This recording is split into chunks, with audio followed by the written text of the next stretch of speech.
Hello, welcome to Now That's Love. And Ashlyn and I today are going to talk about postpartum and after you have your baby and the emotional state of it, the mind freedom technique, different ways of pulling out. But I'm just going to begin with I am a mother of three beautiful children that I love to pieces. The biggest, deepest space in my heart are my babies.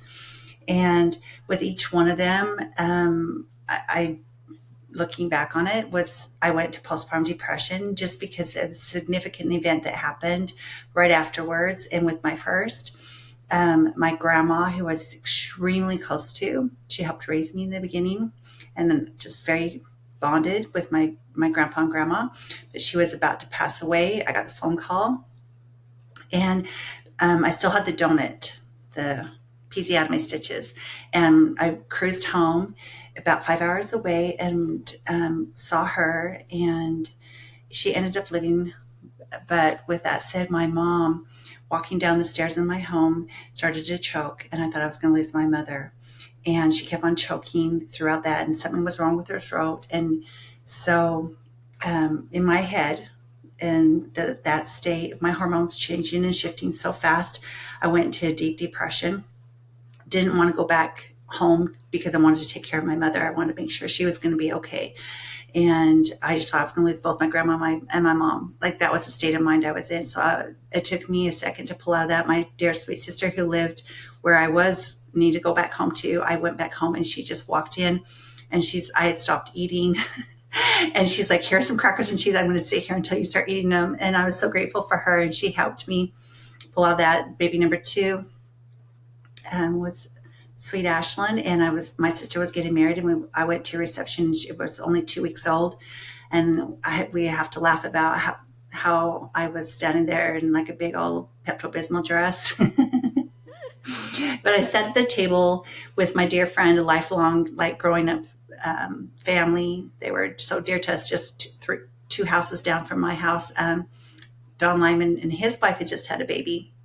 And same age as the same time frame that Ashlyn was, so very young, just so cute. And we had a great conversation. And the next morning I woke up and my mom said, "Oh no!" And I could tell it's a devastation, just a really terrible phone call. And I went and she said, "Don just died. He was killed in a car accident."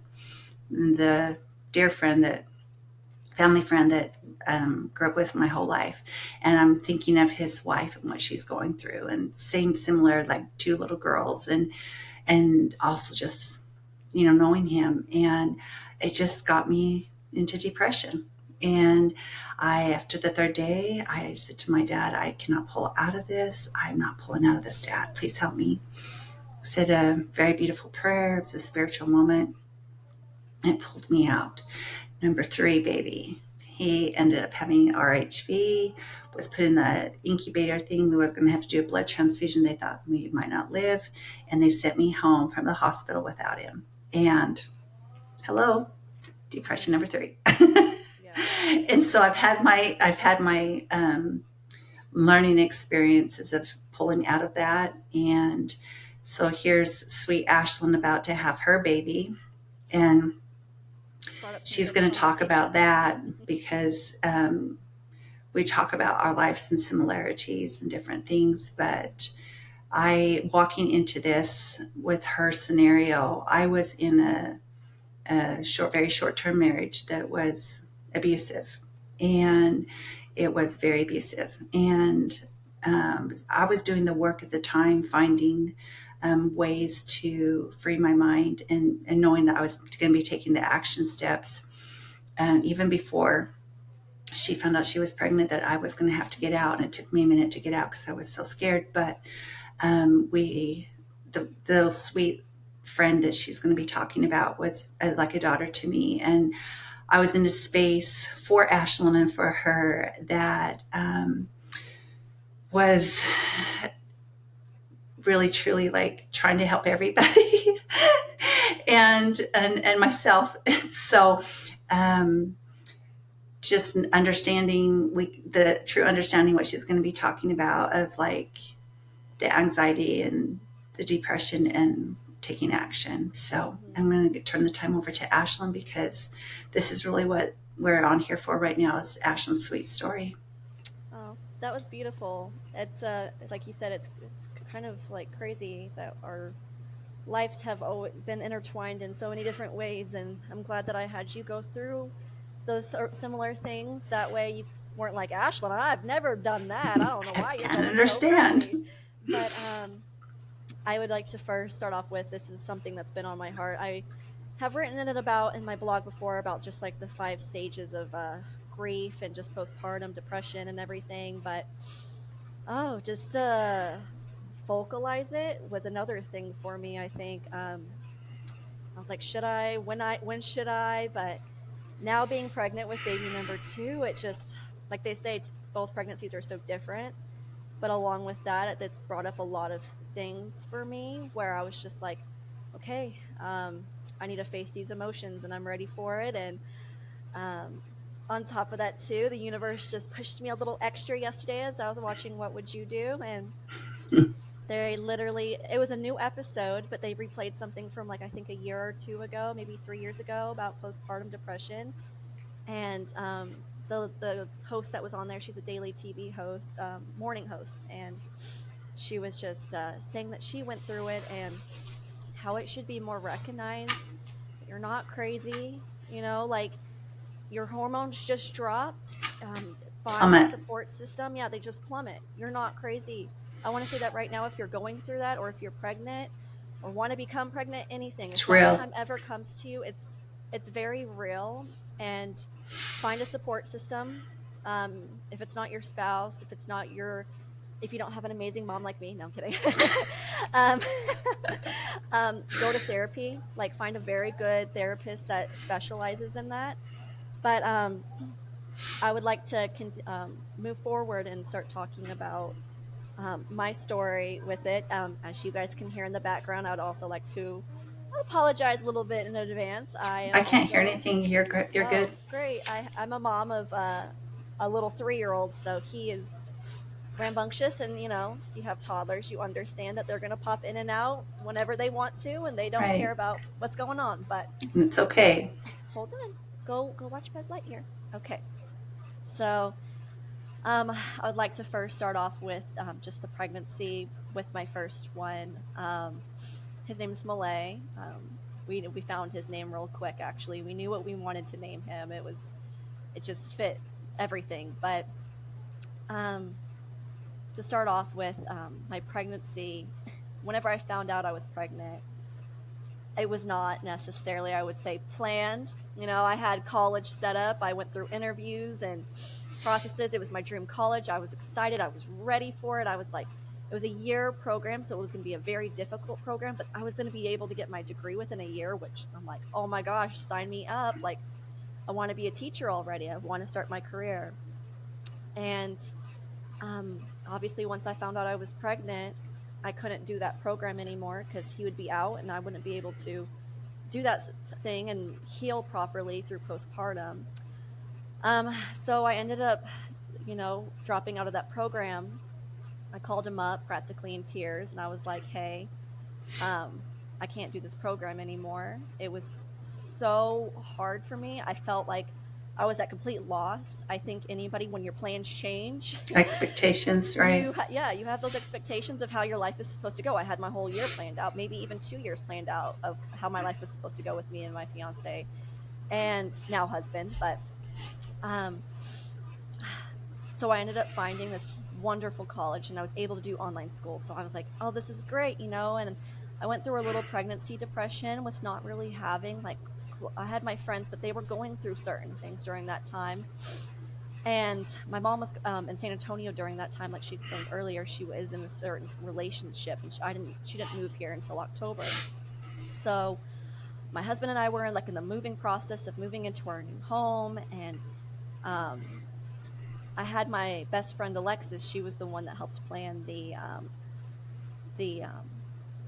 the baby shower, and she was so excited. She was like, me and her always talked about growing up, like about kids and what we wanted for the future and play dates and oh my gosh, what if they end up dating each other? All those funny Right. I things you remember talk that. about. All those funny things you talk about when you're kids with your best girlfriend, and um, me and her, I would like to just highlight our friendship real quick before I continue on with the pregnancy.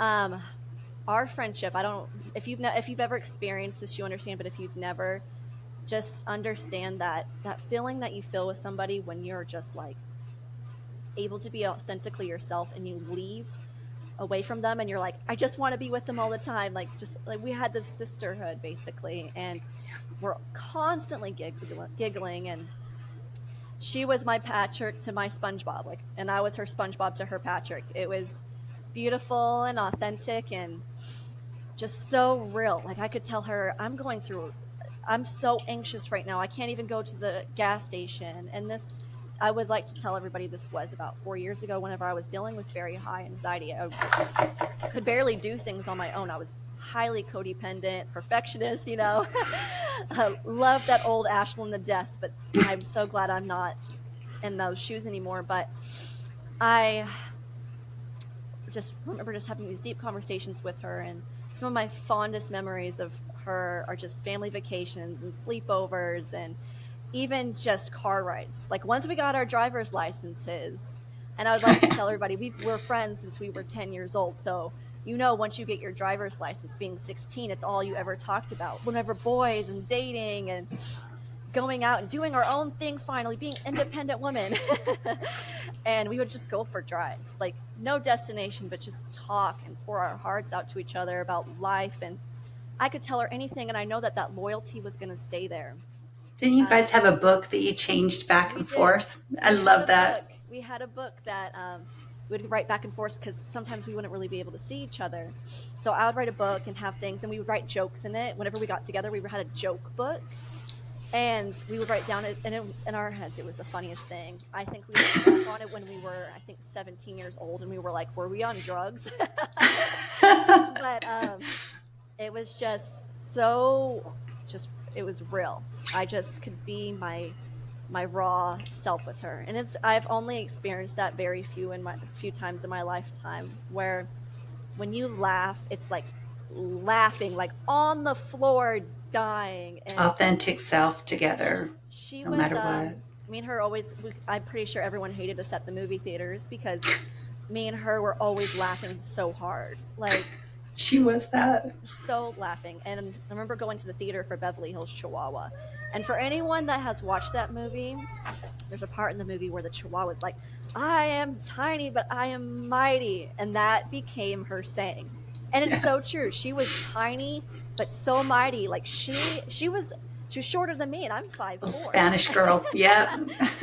And I mean, no one could say anything about me behind her back, because behind my back to her, because she would she'd give it to them. She would give it to them. She would. And She I had a loved voice. it. I loved it so much because I think that my like spicy Italian French blood came out with her sometimes, and we could Her be little Spanish sassy and fire. spicy together. Yes, like we had the fire, but at the same time we were each other's calm, Oh, so perfectly each sweet. other's calm. Mm-hmm. But I just wanted to make sure everyone knew just how much love was in our relationship. And um, during my time of my pregnancy, she started not feeling mentally well. And I don't want to get too into it because obviously this is her family's business. And deep down, I It's sacred. know that if something would have happened to me, she would have wanted my life to be honored and not um, made it to look differently. But She had the most she, beautiful soul. yes, she really She did. did. And she had during my pregnancy, she just would message me like, I'm um so sorry for bothering you. I know I shouldn't be doing this. And I'm like, no, it's okay, come to me. And our friendship was so real that I wanted her to come to me. I was like, no, it's okay, it's fine, like, tell me what's on your mind. There were certain medications that she was on that would just it was sad, you know. If you've ever been on certain medications that have made you feel funky, um, it's She was crazy doing what everything she knew how to yeah, do. She was getting help. she was, and her family was absolutely amazing during that time as well. Yeah, Everyone did the best wonderful. they could during what they Everybody could at did. that time for what they knew, 100%. And so about a month before I had Malay, um, she called me, and I just knew what she was trying to do, but I was like, it's not happening. But she called me and just told me, I love you so much. That baby in your tummy, sweet little Malay. This is her words. Sweet little Malay, I love him so much. She's like, let him know that I love him. And I was like, why are you telling me this? Why are you telling me this right now? I was like, I love you too, but why are you telling me this? Like, she's like, I just wanted you to know that. Like, tell your mom, tell Jerome that I appreciate them and love them too. And during that time, I didn't necessarily know that she was making a goodbye call, and I was like freaking out, obviously, because I knew what she was doing deep down. I knew it internally. I was like, something's wrong, something's off, because You're calling me. our souls were interconnected, me and her. Um, and I was like, I'm gonna come over. I'm gonna bring pizza. And she was like, no, no, no, don't come over. I'm with my boyfriend right now. Don't come over. It's okay. And I was like, okay, like please call me. Let me know if you need anything. And instantly I called her mom and I was like, hey, 1 second, baby. 1 second, little one. I It's called okay. her mom and I was like, I need to let you know I got a call from Alexis and my heart is telling me something is wrong. Like, call her, let her know. Um, let me, like, check up on her because she says that she's not home or that she's too busy right now, and I want to go see her. And about a month before, whenever she came over for my baby shower, so that was in October where I had my baby shower. She called me in November, the end of November for both months, and in October, I remember her telling me, your house is so peaceful. I She can didn't want to almost leave like, us. she didn't want to leave, Remember? and I was She like, she hugged both of us and said, I don't want to leave you guys. I don't want to leave. And I said, well, sleep over. yeah, seriously. I was like, there's a She room, says, there's an this is the extra room. most peace I've felt in a long time. And then I'd arrived, right? Like that. Yeah, Just you left that literally situation. arrived that night before. I moved I out. had It's yeah, crazy looking it was back so on it. crazy. And I was like, you can stay, and she's like, I wish I could. And um little did I know that was going to be the last time. Well, it wasn't the last time I would see her, but about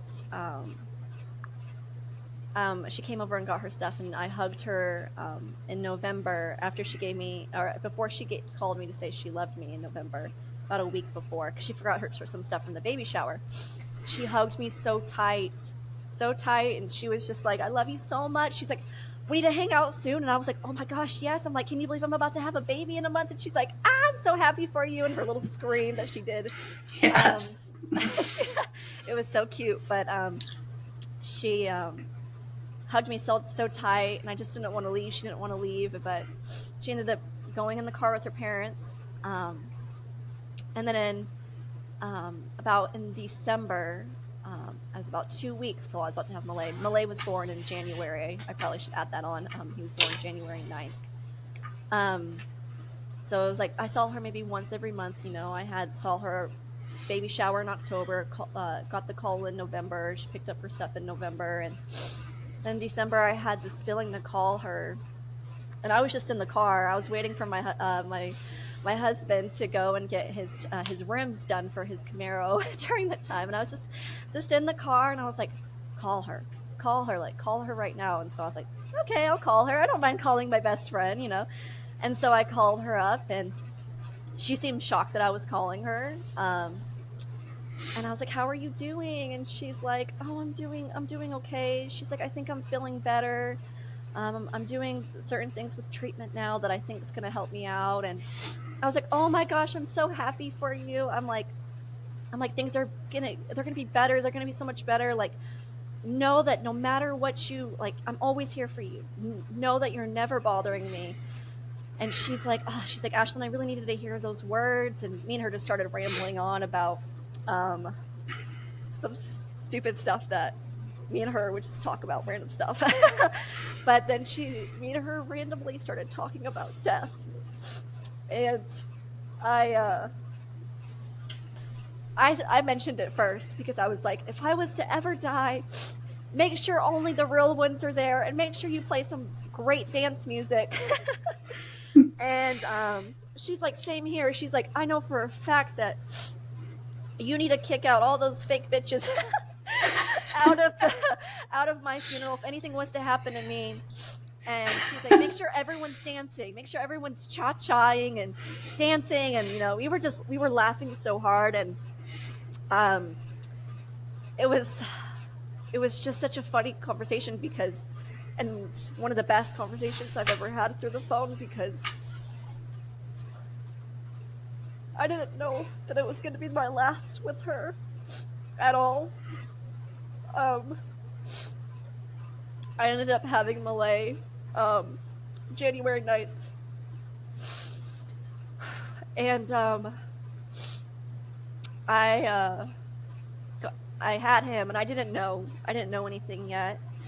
um I had him, and we'll post the picture with me holding him for this first time. I was so excited and so happy to see him. I was like, oh my gosh, my sweet baby boy. um if anyone knows me,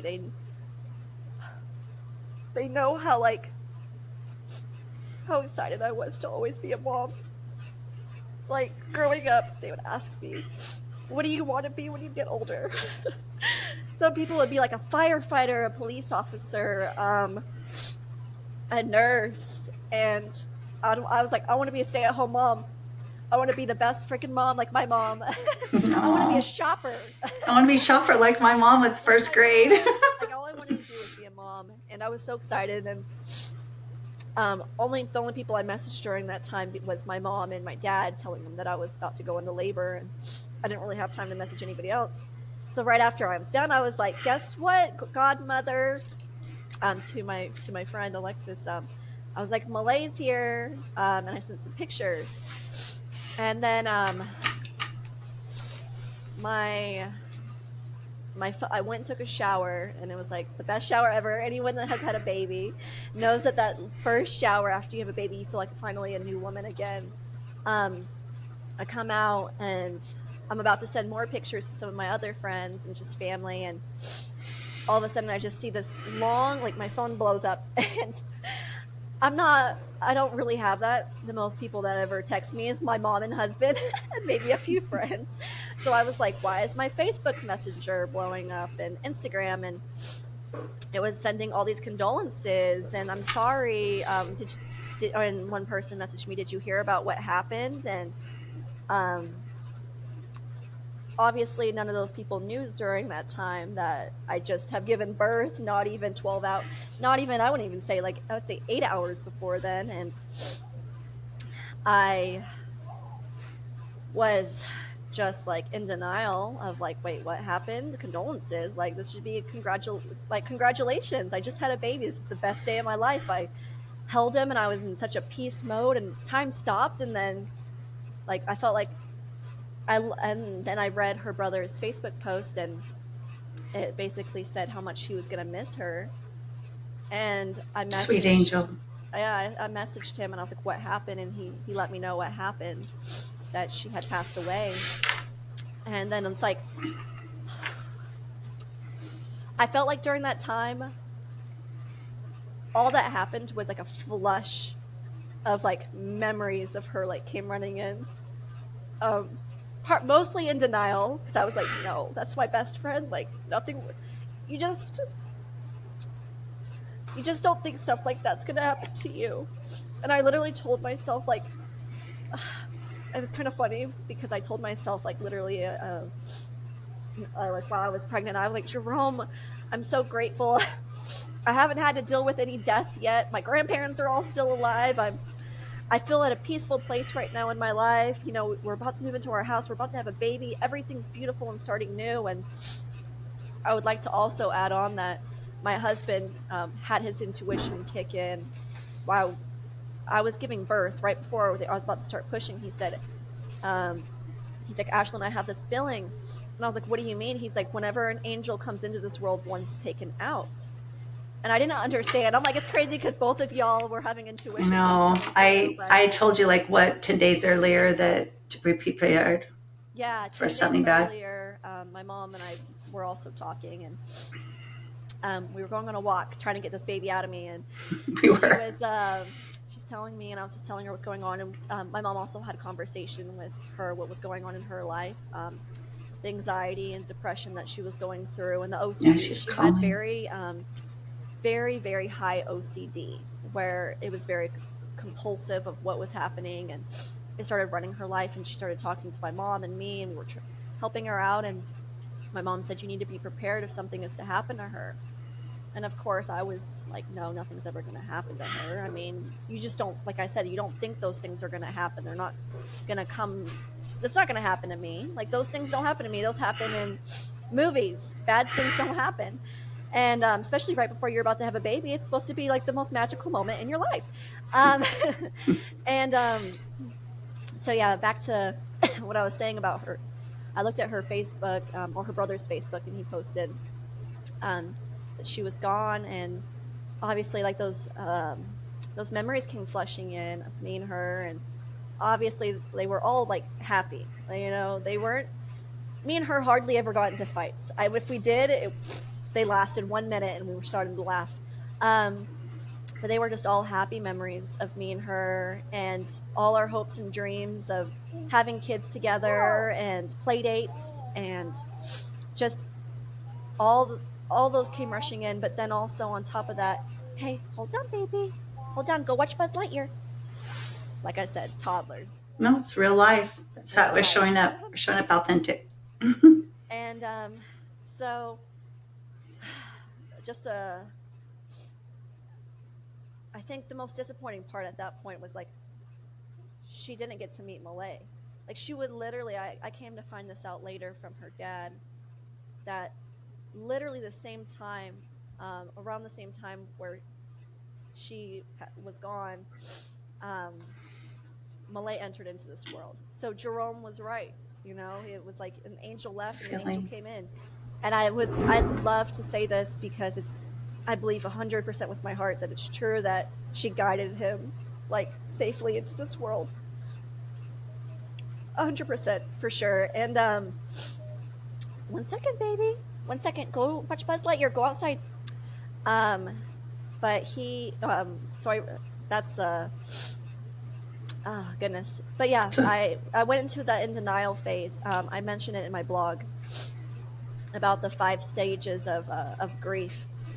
And the first one, or not, of yeah, of grieving. And the on the first one was, pictures of you having the baby and being yeah, so lit up, and then yeah. you expressed that to me in the wheelchair. You look Oh like yeah, completely a yeah. zombie. I was so lit up, obviously, with being in the present moment with Malay before I found out. As they were wheeling me to the recovery room, and I was just so excited. And we're gonna share those pictures. And then Yeah, the we'll come one up. afterwards, it was just lights out. I was a zombie. I was Survival. surviving. Yeah, it was for sure surviving at that point. I partially kind of wish that I didn't look at my phone during that time. Jerome, my husband, was trying to take my phone away from me. He's like, no, be in the moment still. Everything's okay. You know, and I think in that moment, Well, baby number two, that's why you're being the second walk, given the second chance too, yeah, right? What you would do yeah. differently. The second time around, that's why these emotions are all coming back to the surface. It's hitting me like a freaking Tonka truck, and that's why I had to talk about it because um, I feel like even though I'm pregnant the second time, these emotions are still coming up. They're two different pregnancies, but the mourning and the sadness is still there, in some way, of just like her missing out. Um, Anyone that has lost somebody, whether it's mom, friend, just family, um, it's I think a lot of times we never see it coming. Um, it's just, I guess you have these expectations, kind of like I was mentioning earlier with me and doing college. You have these expectations of what a first time mom looks like. Oh my goodness, I'm so thrilled, and I'm gonna have sleep with my baby, and I'm gonna be so excited, and it's gonna be the Just some of best the cutest day. outfits. Yeah, this is gonna be the best day of my entire life. Everything's gonna be easy to me because I was born to do this. And whew, I think I just sat back and I was like, I felt, first of all, this kind of goes into two of just kind of like, um, I think the what if started creeping in. Once I left the hospital, in the hospital, it was just like that fog of like, in denial of, I honestly told Jerome I was scared to leave the hospital because I didn't want to face the real world. I was able to be in like my little bubble. I cried um, a lot in the hospital. Um, but whenever the nurses came in and asked me if I felt mentally stable, which I didn't, I told them yes. No, go watch Buzz Lightyear, baby. Well, you didn't know what that was at the time because Yeah, you can reflect back on things, but you honestly, when you're in it, of course I'm yeah, fine. I'm fine. I'm obviously fine. I have my baby. I'm fine. But Hmm. I I faced that in denial, It's a um, real feeling. and sorry, he just knocked over a few things, and It's okay. he or I was gonna say, yeah, once I stepped out, it's like I kind of knew I had to face the real world. I'd like to also add the day before, um, the day of that she passed away and Malay came into this world. It was pretty late at night. The sun had already gone down, and her dad called me because everyone was sending me all these messages and asking me what happened, and I didn't know how to reply because I didn't know what happened. I didn't have any answers. I just had a baby. I'm still in that what the heck's going on brain of getting struck by freaking lightning or a truck or just anything. I felt like all these things came smashing in my brain, and her dad called me and we just had the best conversation. Just about, he told me that, um, thank you, first of all, for just being her friend and always being there because, um, I was always there for her. I never told her that she was bothering me in any way, or I really genuinely wanted to be there for her. And he just called me and we giggled about a few memories of when we were little. And then I just kind of asked what happened, and he kind of gave me a few details of what happened. Out of respect for her family, I'm just not going to go into the details of what happened. And I, me and him obviously just sobbed on the phone. I'm like, I'm so sorry. I'm so sorry. Um, and he was just like, no, like, you were her best friend. Like, she wanted to stay alive for you and Malay. Those were the main reasons why she wanted to stay alive. And um, me and her, we were so close that we were, like I said, we were sisters. I knew the depths of her soul and she knew the depths of my soul. So when her dad told me these things, it hit even harder. I felt like it just hit me, and I was just like, oh my gosh. Like, first of all, I just felt such a privilege that I got 10 years with her. Um, I got half her life with her. I felt so privileged that I was able to have these memories with her. Such a beautiful soul, and you just don't come around people like her so often. And her family is just absolutely amazing. And I just felt like when her and like, we had that conversation, it obviously hit real. That's when I think obviously the in denial kind of went into like what ifs. Um, I was just like, what could I have done? What if I would have called her? What if I would have um, messaged her the pictures before Malay came into this world? Like, I started playing kind of like these things in my head of what I could have said, what could have stopped her. Um, where did I go wrong? I guess you start blaming yourself for certain things of, um, um, you just start thinking maybe this. maybe I wasn't that good of a friend. All these just obviously just silly things, just start popping into It's your part of the head. And process. Yeah. yeah, you just, oh, you just wish you could have just like just gone back in time and just like undo it all. And then I just started thinking like, um, she just about how like just missing her. And then once my husband and I got home, which in the hospital it was very difficult, but once we got home, I think that's when more of like obviously the what ifs kept playing in my head. I But at the same time I was taking care of a whole nother human being. So I was just like, oh my goodness, I can't even focus on anything right now, because anyone that knows that has had a newborn, they're up every 2 hours. They need to eat. They're constantly eating. And I was just so stressed out. And um, I think I started eating a little bit of my humble pie, um, a little bit more, because I used to always tell Jerome, I don't know why anyone would want to do formula. I'm only ever going to breastfeed.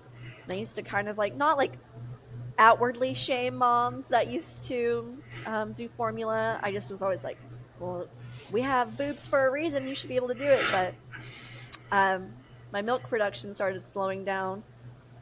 So I became even more like frustrated and like angry with the situation, because then it started turning into like, why did you do this? Anger face. I Mm-hmm. got really angry, where I was like, why did you do this? Like, um, you knew I was having a kid. You knew this was going to happen. You knew his due date. You start thinking of all these things. And then I felt stripped. I felt like how, like, I planned motherhood to be, entering it. Like, I felt stripped of an experience. I felt like how my story was supposed to go. It didn't go. Which is kind of silly to look back on, but you have like this imagination of being able to hold your baby and just being so happy. And the fact that I wasn't happy was making me so frustrated. Um, I couldn't produce, so I was just like, he was constantly crying and I was constantly crying. But um, I just remember like having when the sun would go down at night, I would go into full blown panic attacks. I would like literally like freak out as I was holding Malay, and I'm like, Jerome, take him, take him, take him right now. I don't want him off on me. Get him the heck off of me. And I was trying to keep control of my emotions, but I just couldn't. I was like, What's wrong? Right. yeah, I was like, I literally just like went into the closet and just like fell on my knees and was just like, I just don't want to do this right now. Like, and I didn't mean like to take my life, but I wanted to pause, because I was just like, I wanted to pause time. I didn't want to lose time with Malay. But at the same time, I was like so sad and grieving this situation. And I couldn't sleep, like the main thing I wanted to do was sleep, and I couldn't sleep because he constantly wanted to be fed. And I would also like to add in that um, honestly, my husband was like the Amazing. angel on a pedestal, because I was just like, I felt like I was losing my crap, and here he is like to the rescue. If I could have, I would have given him a cape during that time and a giant S on his shirt for Superman. And there was times where I just looked at him, I'm like, I can't do it. And he would be like, just go to sleep, just go get some rest.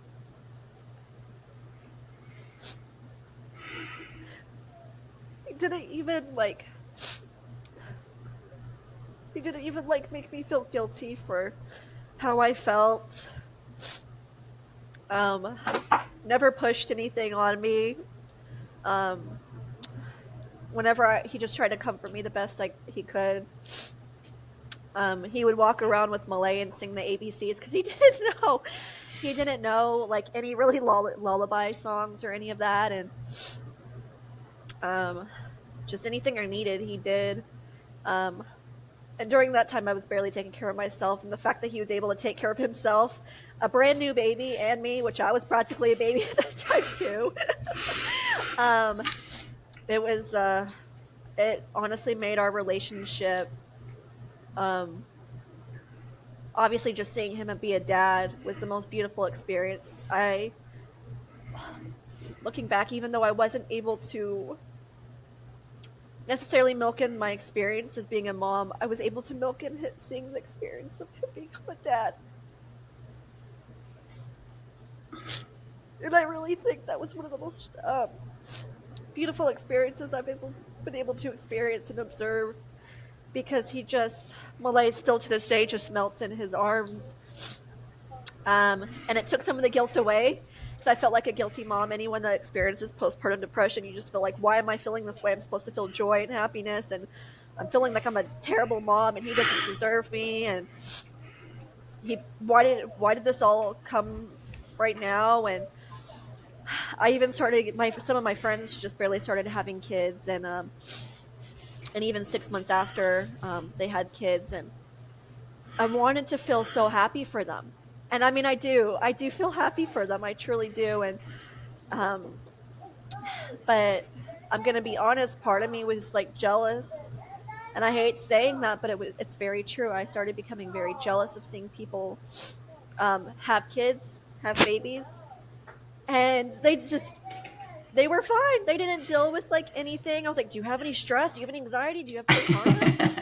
They're like, no, I feel great. I'm getting 6 hours of sleep, and they're already like a month old. And I'm like, I'm producing milk like a cow. yes, literally. One of my friends was literally like producing so much milk. She's like, I have extra, and I'm just like, I mean, I'm happy for them. I'm genuinely happy for them. But I think with seeing that happen, it also brought up these emotions of like, oh my god, that wasn't my story. That just wasn't my story, and I was so hard on myself during that time. I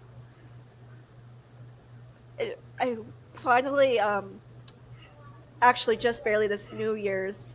It was actually a beautiful experience. My mom was there for it. We went to the cabins, and we it shows how long it takes to heal. It doesn't just take overnight. Yeah, It's a gradual everybody has progress. different. I'm pregnant, and I'm still crying about it, and That's still okay. releasing it, because I'm going through the stages again in life, and just trying to process it. This time will be different. Like, it's not my story that every time it has to be someone has to die, or someone has to Mm-mm. something big has to happen. Um, but we went to these cabins, and we were over like telling what we learned that year, or what we experienced, or what we're proud of. And everyone was saying amazing things, but everyone that also knows me knows that I'm just very truthful. I'm always like, speak with integrity with my words. And I was like, I'm really grateful this year that I finally have connected with Malay. I'm like, because usually you connect with your baby whenever, and I want moms to know this is normal. It's so normal. Like, you don't really necessarily need to feel anything while they're in your tummy. You're not going to be a bad mom. I remember everyone telling me, don't you feel the joys of life be it within you? And I'm like, honestly, it feels like an alien in me. I love them, but I don't really know that experience of love yet, so I don't know that depths of love. um Even with this one right now, I'm excited, but I'm like, I don't know what to experience with two. I don't have those expectations anymore. But yeah, I was so proud to finally, which at that time we didn't know I was a week pregnant after I was doing my New Year's resolution or revolutions of what happened the previous year. Um, that I finally felt like I finally got that bond with Malay, because I felt like I couldn't necessarily create those bonds with him. I mean, I could have, but I couldn't. Whenever he was a newborn, I felt very anxious when he was on top, like on me, snuggling me.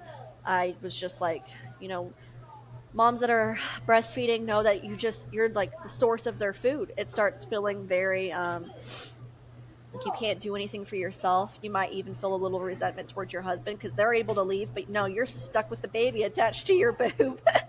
And you're just like, that's not fair. I want to be able to do those things. Obviously, like, I was able to communicate with my husband certain things that I was feeling, and he was just able to help me. And um, I think finally I came to these certain stages of, like the in denial, the the what ifs, the what could have happened, and then obviously the anger. I And then you start coming closer and closer to just kind of coming to that conclusion of like, it'll be fine. I'll be fine. But um, I think even just with the bargaining, I thought I was fine, but I was honestly just going through depression because I was like, this is better than anger. I'd rather be completely in a pit. But um, it took a long time to finally get out of that depressed state, and finally accepting where I was at, because obviously when you're in going through grief, you don't necessarily understand that you are in those phases yet. You're just kind of like living. Um, Both those things are major. Having a baby and also death are major life changing events. I'm pretty. That's why I didn't expect And you both of them to hit moved. me. Yeah. And yeah, and moved. Yep, all within 6 months, and I just never really thought those things were gonna happen to me. Um, I just want every mom out there to know that you're not crazy or a bad mom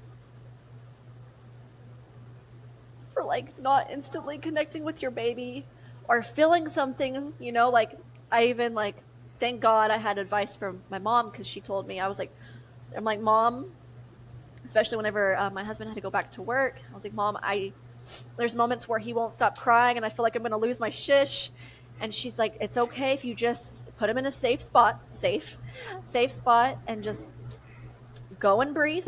They will survive for just 5 minutes, but it's better for you to sit them down and you leave and breathe and handle your emotions and like regulate your emotions, so you're not putting those negative emotions out on your baby. And it's just such a learning process being a new mom. I remember Googling everything. I was just like, I felt terrible because I was like, isn't this supposed to be a natural instinct that's supposed to come to me? And nothing was coming to me. Nothing. I was just wanting to curl up in a ball and just cry. And I forgot to also mention that a week after, he was a week old, and they were having her the ceremony before they bury, and just and I remember being there, and I couldn't do it. I sat up in the front, hugged her family, and I just started seeing pictures of her, and I was like, I can't do it. And I was just in the parking lot. My mom was there, Jerome, and obviously Malay were there, and I remember my mom was like, everything's gonna be okay, like um, this. I think we were in shock, because we both had that connection with her.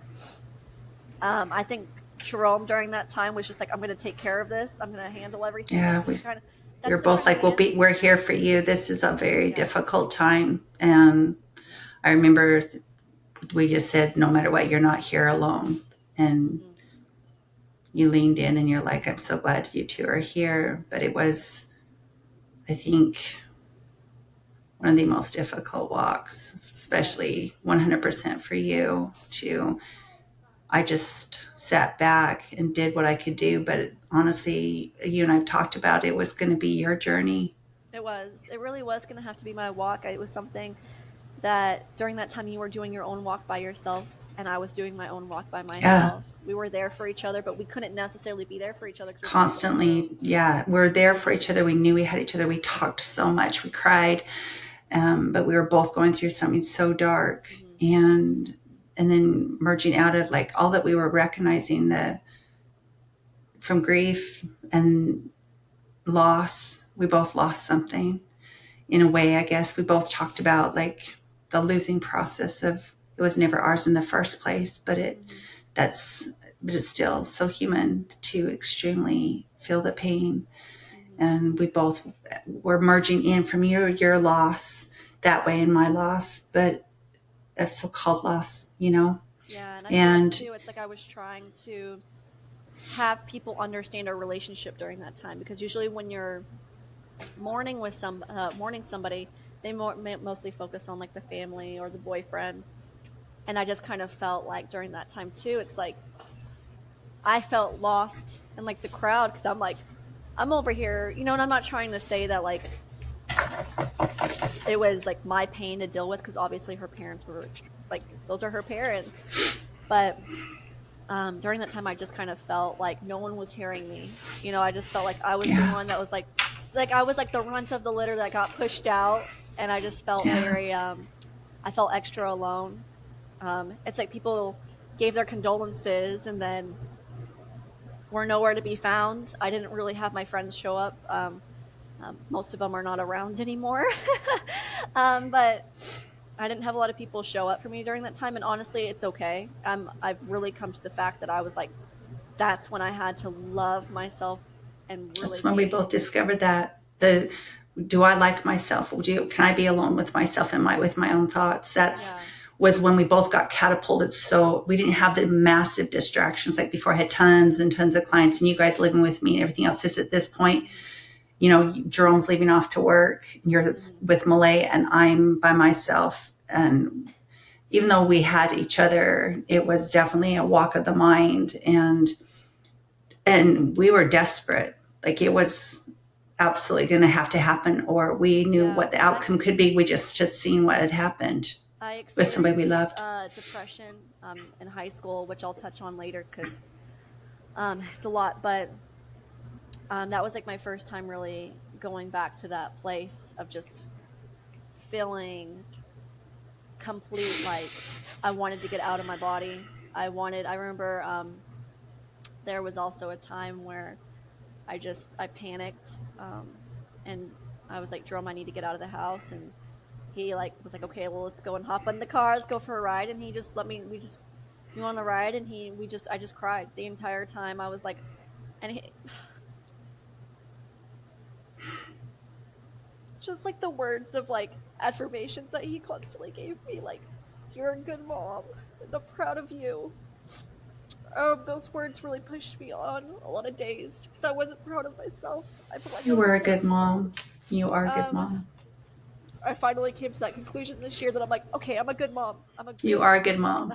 mom. but um, but I guess a cute little story to add to it is it was precious because I came out the this is my second shower I took, so I felt like a complete hot mess. Um, and I was crying in the shower, and he was I was letting or not letting him, but he was getting some sleep, and um, I came out of the shower, and he kind of like peeped his eyes open.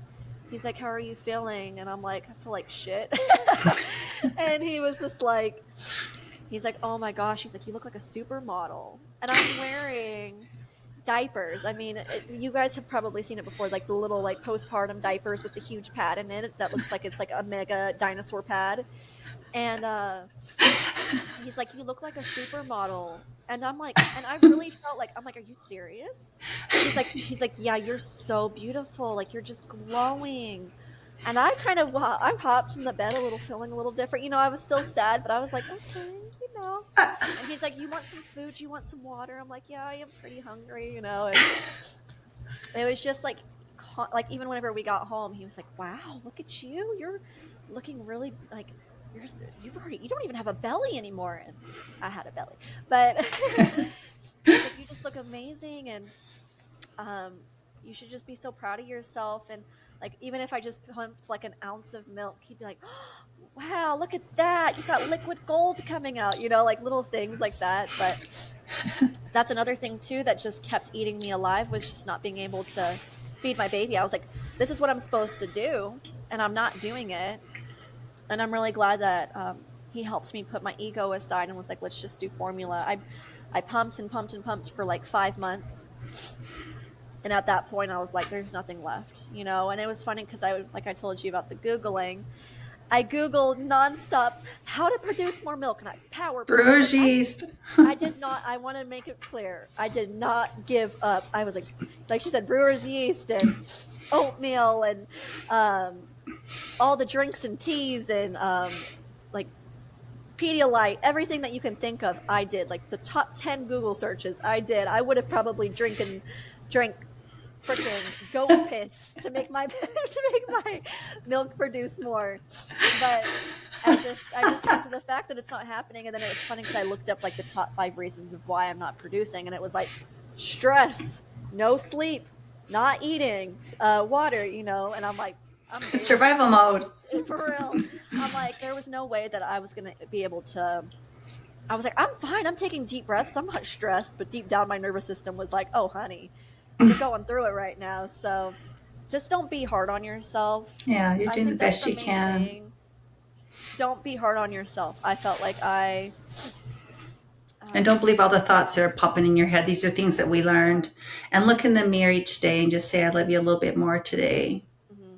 I think another thing that helped me too while I was struggling was going for walks. Even yes, stepping you need outside, some sunshine. You need it. Writing, get movement. Dancing, just anything to get you feeling normal. Whatever you're like passionate about, just try to start doing again, even if it's like for 10 minutes a day, just to start. Because I felt like another thing that hit me was I felt like you have this whole life pre-baby where you could do whatever you wanted. You were able to be the person you wanted to be. You got to have the career you wanted, the dreams, the hopes, everything. You could still have those after birth, but like while he was a newborn, just an interruption. 6 months. He like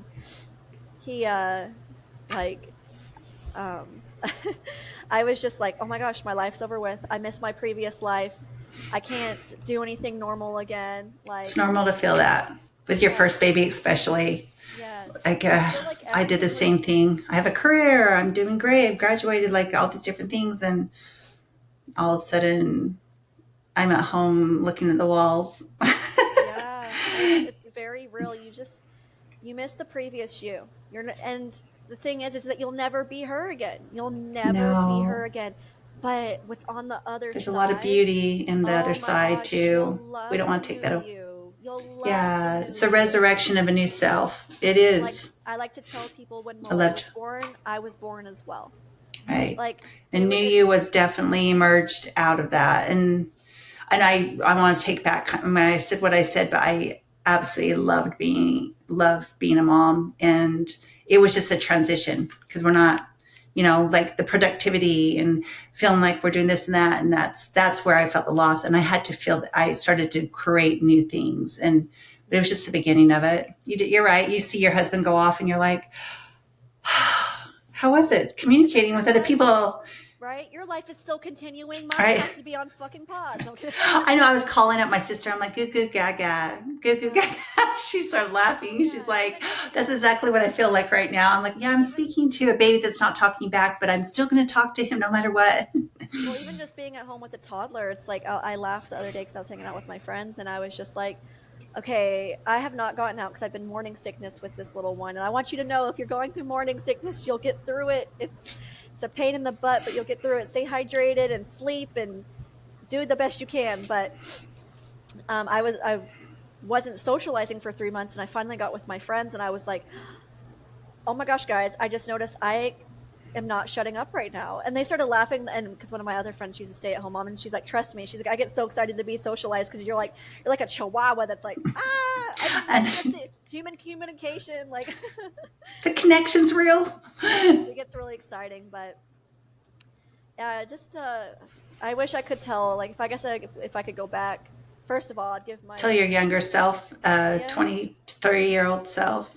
yeah, it was 22, but yeah, it's 22 year 22. old. So yeah, I'd give her a hug and just be like, oh gosh, it's gonna be okay. This, I know it hurts. Like you're literally feeling like your heart's gonna throb out of your chest.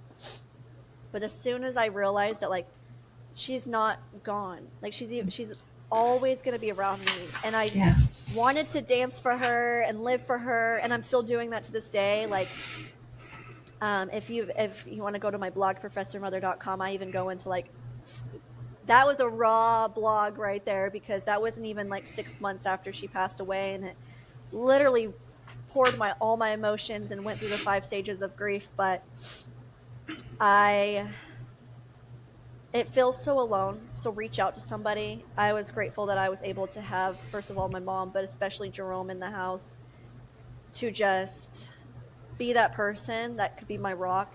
And still to this day, it's actually very beautiful because, you know, it's full circle. And now I'm pregnant with number two and I'm facing these emotions again. And I went and I've been very emotional this pregnancy, as you can see, just so emotional with Malay. I was not emotional. I was just like rock tough. Like I cried maybe like 4 times and it was over like serious things. But now I watch a freaking, I'm watching Scooby Doo and I start crying. But I went up to him and I was like, what if I suffer? And it's funny because, you know, you're going through it again. And I'm like, what if I suffer through postpartum depression again?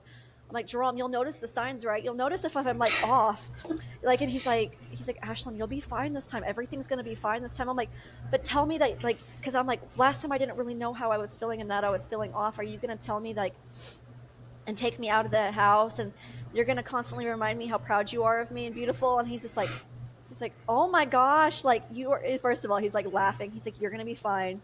And then second of all, he's like, I'm here. Like, I got you. And I feel like I just, first of all, I should have been saying that to myself.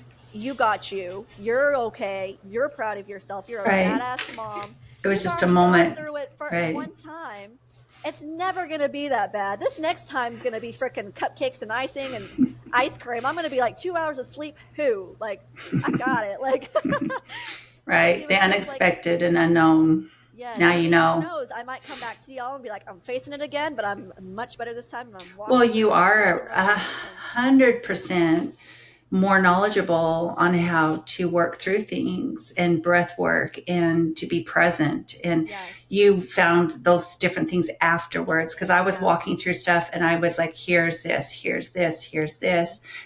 And it was working for both of us. Yeah, Sorry. exactly. No, you're good. I just I feel like those are the things though. Like if I just feel like I want to just talk to all the postpartum and pregnant mamas or just all the mamas that want babies or anything. Like if you end up going through that, or even if your baby's freaking 15 years old right now, Yeah. you know, and you've Leave a gone comment through below and that, let us know, like, mhm. Like also just I how want you y'all to do. know that you guys are amazing moms. Like there was this Bluey episode that Yeah. came We'll on tell and you. I saw a little snippet and it was just how she went through postpartum depression and just a little bit and how she just didn't feel like herself and oh goodness, I just like just know that you're like it's normal. Like talk to other moms. We're all trying to be the best mom we Yeah. can be and I swear if we had more villages for women out there that we wouldn't feel so freaking crazy, you know. And Right. I was blessed enough to have an amazing husband to like help me feel less crazy. But some of the things that I've read or seen about like boyfriends and husbands like not really necessarily being there or not understanding or not you're not feeling like you're heard as a woman, Yeah, that they can be expect your body to scary. snap back into shape, and Yeah. you've been telling me different things, and we've seen so Yeah, much of it that and it can how be just so frustrating because you're trying your best sad. already as it is. Right. And You just produced a human being, and yeah. your body took 9 months, 10 months when it's in the full. So give yourself that grace of 10 months to 2 years of like Mhm. Well, it takes feeling 2 years like for your brain then to like go it back to does. normal. It takes that long. And that's why when Ashlyn went through that very big trauma, it was going to take a minute or Took two two. It years. wasn't, and you can't, like, we want to just have it solved, like over. But the reality is it's going to be a walk. And that's the truth of it. And depending on what you go through, It's like whenever even a people woman walk that through doesn't go through death. trauma after a baby, you still are going to Yeah, get the lack of sleep and just different changes in your life.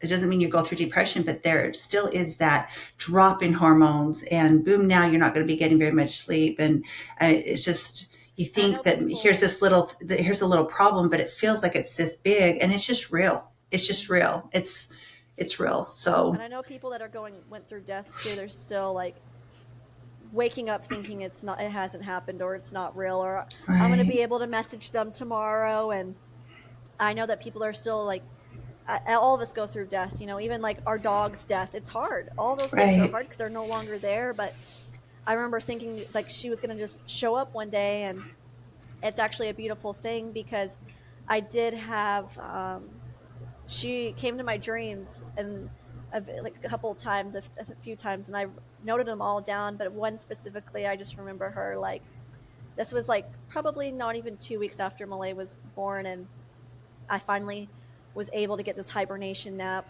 because Jerome was able to just I pumped a little bit and he was able to walk around with Malay. But I finally had this great sleep, and I remember her visiting me in that my dream, and it was kind of cute because me and her were going shopping and we were little shopaholics together. But we were like on this ladder though, like we were going like kind of like an escalator, going up and then going up and then going up, and um, we'd stop at different departments, but the departments were like little tiny, like barely anything. It was a funny dream, as you guys know. Dreams can be funny, but I just remember her stopping me, and she's like, "I'm sorry.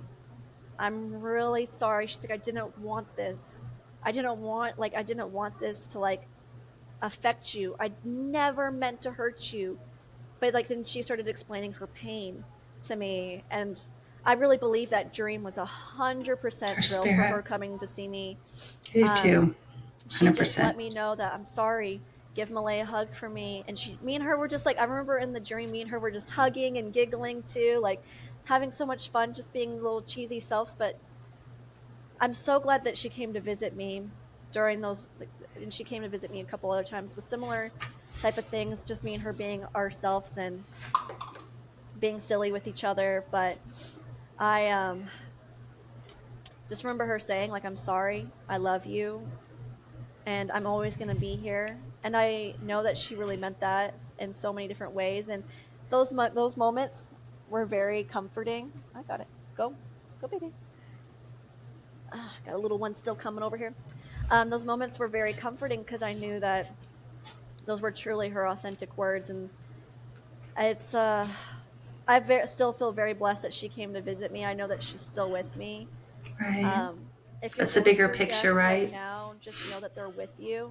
Yeah. I know that people always say that, there's really no way to walk through death. You just do it. You just kind of learn, even just, I remember still this day, I'll see like a white Mustang, and she drove a white Mustang, and still she'll flash by my head. But instead of it being sad, I'm like, oh my gosh, that's her car, and I'm so happy that she's with me. Like our song will come on, and part of me will want to like shed a little tear because, it's beautiful that she's like, I know that she's there with me whenever like certain songs or things pop up, or just sometimes I'll hear a saying and I'm like, okay, I remember her saying something like that, or just a laugh. I'm like, okay, where did that come from? But just know it's a process. Don't, like my mom said, don't expect you to just to like snap postpartum. Don't think depression. Don't think that you're just going to snap out of being sad and depressed after losing somebody, because those are gradual steps that you're going to take. You're going to have to go through the whole five grieving steps, You and then do. finally Can't you'll accept bypass. it. You'll finally accept it. And I finally reached that acceptance stage where I think it was finally like 3 to 6 months. I mean, obviously I'm still walking through it right now, being pregnant, but I've accepted it.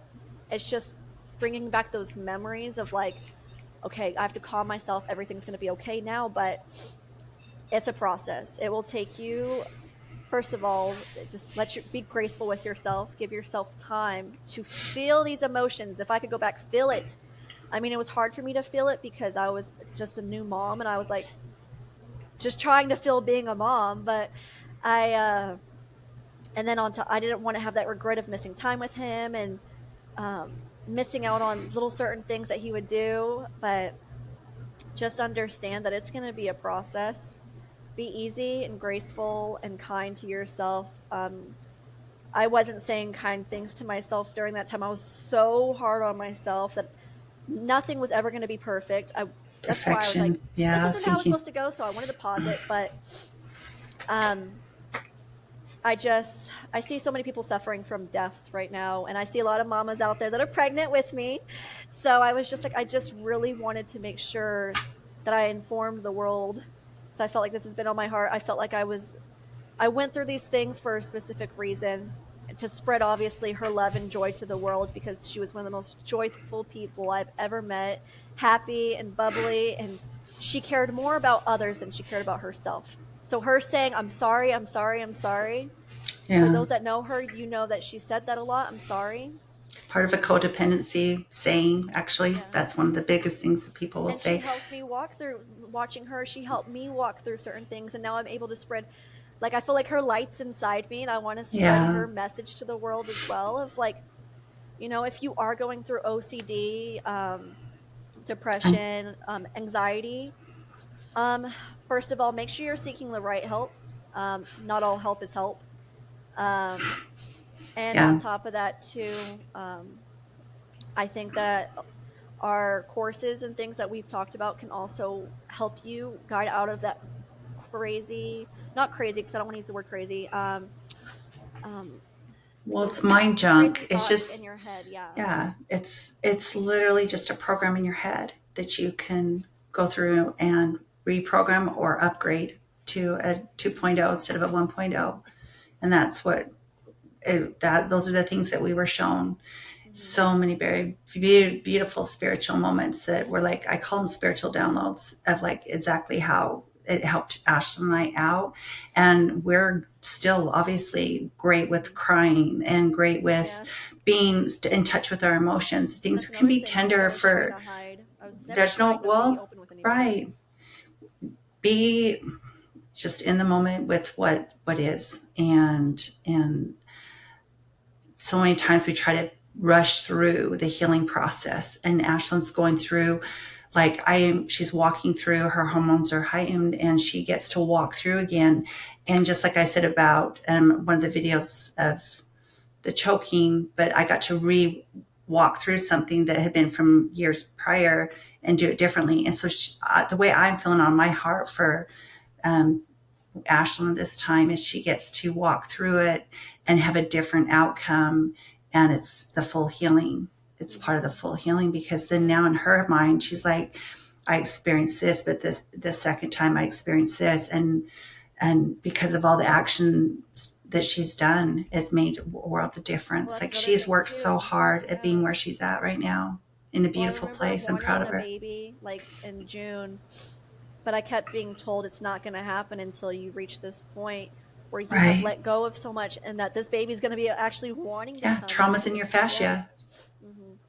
And I It's knew that I had inside. to let go of certain things. And like you said, with going through this pregnancy now, I'm able to have a second chance, but also rewire my brain of like, okay, this isn't my story anymore. It's not my Like, this story. isn't who I am anymore. And, like, the main reason why I knew I needed to tell my story was obviously for to let it out and have people fully understand that I know what you've It's gone part of the through, healing. Mm-hmm. death, anxiety, um, Feel heard. postpartum pregnancy, everything. I want you to feel heard, because I know that at least everybody out there has experienced some form of that. We've all had gone Yeah. through anxiety, and some point in life we're going to have to experience death. And for women out there that choose to go through pregnancy or not, like, that's up to you. But like, you have this, and that you're not feeling alone, because during that time I was like, oh my gosh, how do I deal with death? How do I deal with postpartum? Am I crazy? Am I a good mom? You start the things you Google when you're postpartum. How do I like myself? Oh my gosh, How do I yeah. show self love? The things that I used to Google, I think a lot of moms can agree. Just like, is my baby eating enough? Why are they crying? Like, am I getting enough sleep? Are they getting enough sleep? You just start Googling all these crazy things. And I was even trying to Google during that time, like, how to handle death, how to handle postpartum depression. And I think if I was to go and find those books now, of how to handle postpartum depression and how to handle death, it would just be feel that moment. It's okay to feel what you are feeling. It is Um, so okay and to feel it. do You have to. things that make you feel alive and happy, because those are the things that are really going to make you get through. Like just going for walks. I realize even now, being a toddler mom, just going to the grocery store makes me feel like a normal human being instead of being stuck in the house, or just stepping outside in our backyard and just doing chalk. Like those little things of just being in the sunshine can make a world of a difference. Yeah, they I think just get also having great movement. support is also a great thing to have somebody that you can talk to about how you're feeling, because honestly, there you can get trapped in your brain. And without my husband, or even my mom, whenever she'd come over, but like Jerome, I would just talk to him about everything I was feeling, and he would just soak it all in, and God, that man's an angel, because he was just going through the same things I was going through, and he was just like, I'm okay. Probably looking back, he was not okay, but he just told me he was doing okay. I'm But taking one for the team this time. yes, Next time he'll be just sleeping. I know. I'm like, go ahead, you can take it. You can take some rest. But me and him are both rewiring our brain this time. We don't know what to expect, because last time wasn't what we expected. So it's Right, no beautiful that we expectations. get to have that. But that's what I would tell myself of how to handle those Yeah, moments, because just to be thank you. easy, love yourself. Thank you. And we're here, and like I've Right. said, we've been there, and it's crazy how we've even lived similar. We've both gone through death, Right. postpartum, and And yeah, and what I know now, even for my 23, 25, and 29-year-old 30 self, I just like, whew, it's tons more. So I'm grateful that Ashley and I have had this walk through. Everyone out there, like going through suffering and going through different difficulties in life, is where the growth happens. And mm-hmm. sadly, that's true. Yeah, It really that's is. You something grow the fastest and the most spiritually, and you get to know yourself more, and you fight for yourself. Your spirit's fighting for yourself. mm-hmm. I'm the master of the mind. Don't let There's the a mind be future the master version of you. of you that needs to go through this to get through You have to go so she through can it. grow and do it. Yeah, and you're going to have a different experience because you come from a different paradigm, a different Mm-hmm. background, a different map than what I've gone through or Ashlyn's actually gone through. Like I had a different dad than she Yeah, had a different dad. yeah. And I'm a different mom than what my mom was. You just And never know the reasoning behind why you're going through what you go through. There are so yeah, many reasons of why I went through what there's I some went great through. learning. Great learning. And Well, then I'm able just to keep growing and learning more, yeah, even more about myself and about being a mom. And I feel like too, one thing I would like to add is one thing I've heard recently is if you're questioning you're a good person, if you're questioning you're a good mom, if you're just questioning those things, like, you probably are, because most people that think they're like, that they you just I yeah, there's been times where I self-reflection, question it, and then I'm like, right? oh, well, if I'm able to even question it and self-reflect, if I'm a good mom and be able to put my child in my shoes, like, I'm probably a good mom, because I'm trying to work towards it and learn and keep growing, and you're probably Right. fine. It's a learning experience. I mean, No room. who had school or any type of learning to okay, I'm birthed a human being. Like, how do I take care of it? Like, there's just so much you can know until you actually have the experience of having a child and walking through that.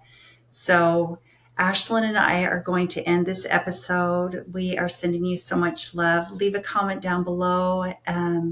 For what maybe you've experienced, or if you have a question about anything, and we'll do a follow-up if there is. Mm-hmm. We want to send you so much love, and we hope this helped in some way or another. I know that it's part of the healing process for Mm-hmm. Ashley and I are going to have moments on here. We come on here and tell a little bit more of our deep story so that it's feeling heard. And Mm-hmm. And I can't Ashlyn wait had to this so on this update y'all heart. on this next pregnancy and let you guys Right? know how You things actually are went. going to be able to walk through with Yes, us this walk through it. time, going through Ashlyn had, like, we're on the other side of a lot of things. So you get to walk through with us on this time of seeing where Ashlyn and I walking into the second baby, and just where I am with coaching and all the fun, amazing things that the growth that's happened. Oh my gosh. We used to say to ourselves, in all honesty, We'll say about this in a every year or two. week, we didn't even recognize ourselves. I didn't even want to tell anybody anything about any like little problem or big problem or anything, because I literally was being pulled forward so much with my spirit of like, do this next, do this next, do this next, that by the end of the weekend, I didn't even recognize my old self a week prior. I felt like I was almost looking at a visual of walking through a forest, and I had like dresses laid down, but that were like the old self me, dead, the death of this, the death of this, the death of this. And I just could look at it like walking out of the forest into the light. And um, it's just an amazing journey for all of us. And Ashlyn, I want to I thank you guess for one thing sharing your to add heart, your too is story. don't be scared to ask for help.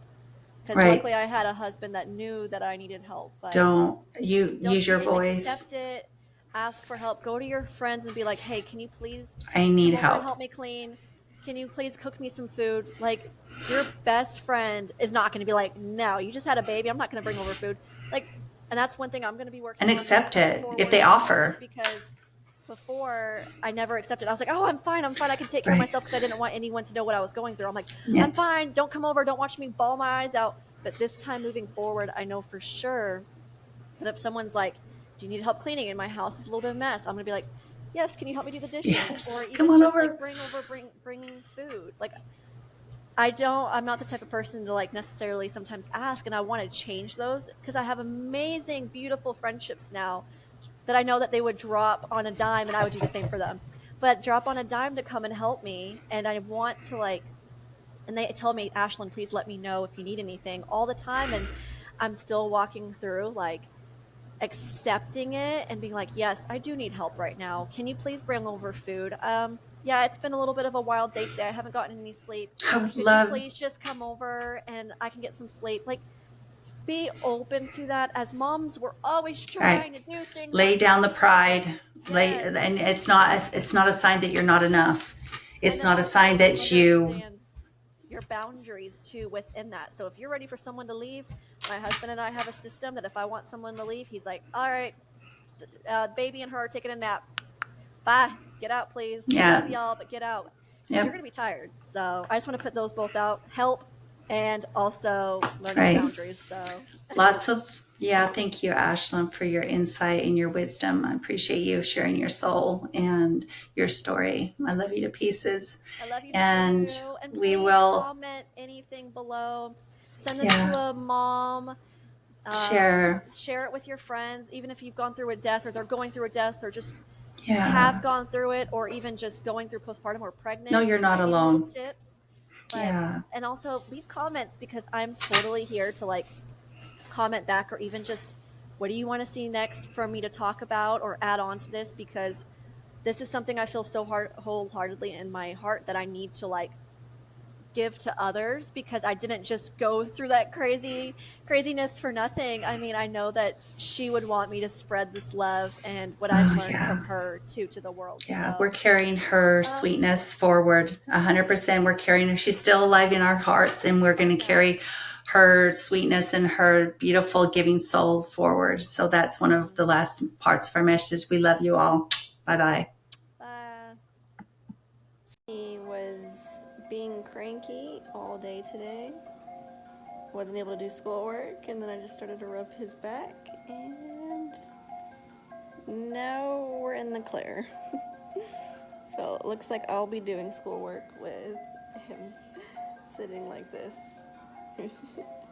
I guess I found out that he's my little snuggle bug and can't be away from me more than a minute, which is perfectly fine with me.